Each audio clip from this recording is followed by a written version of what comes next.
We're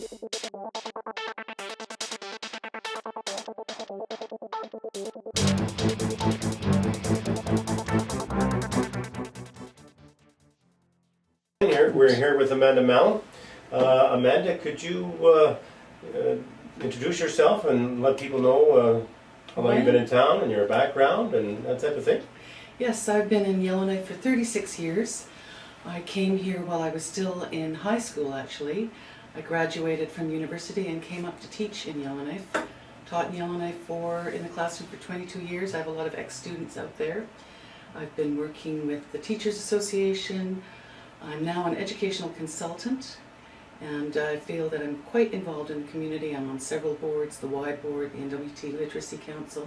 I think that's who I am. Is this your first run at public office? No, it isn't. I've been the president of the Teachers Association for 4 years. I was a vice president of the Canadian Teachers Federation for a year. That's given me a lot of skills and experience. So why have you decided to run this time for council? I'd like to take the skills and the experience that I have and offer it to the community that I've lived in for so long. Okay. I feel that I have a lot to offer. I feel also that, particularly at this time, municipal government is the government that's making a difference in the Northwest Territories and in Yellowknife.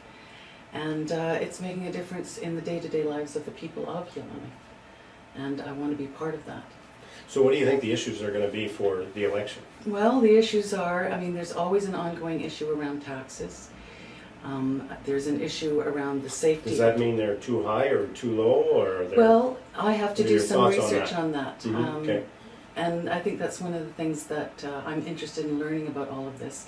Taxes are obviously an issue for everyday people, and I need to do some good research on that.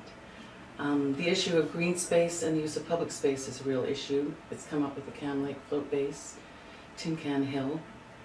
The safety of residents in Yellowknife is an issue, and the surveys that are taken every year of Yellowknifers, they indicate that they want their city to be a safe place, and we know that that's a problem.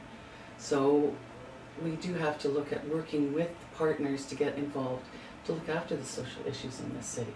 And I don't think it's just up to the city. We need to bring all the partners involved. Well, I was going to ask you about that. What role do you think the city has to play in either resolving those problems or identifying? It is interesting that when they do the surveys, that's a big one on the list, and it's almost as if people aren't thinking too much about who's responsible for that. And I know that the city council often says, well, it is a territorial responsibility, not that they're trying to escape anything, but they're almost powerless to get to the root causes, I guess, or get the funding for it. So how do you think council should be approaching that?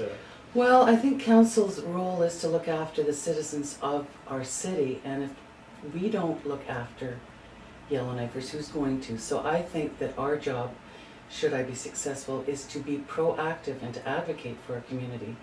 And we need to get, obviously the territorial government has a huge role to play, as does the federal government, and there's a lot of organizations out there. And I think that the city can be instrumental in helping to bring all of these organizations together to help the residents of the city. So when it comes to the population drain that everybody's been talking about, how do you think that we can deal with that? We need to look at, I have talked to small business people, and they would appreciate some incentives to keep their businesses going. I think we need to look at working on the tourism industry. Obviously, with the diamond mines improving and the Diavik not stopping, that's going to have a beneficial effect for the city. But it's more than, I don't think there's one solution to that. I think there's many different ways of looking at it. We can look at some of the examples that other cities have done to improve their populations. We don't have to reinvent the wheel. There's things out there that have been successful, and I'd like to see us look and see what fits for Yellowknife. Okay, well, thank you very much for that, and good luck in the election, and we'll look forward to watching your progress there. You're welcome. Thank you. That's Yellowknife Votes 2009. Thank you.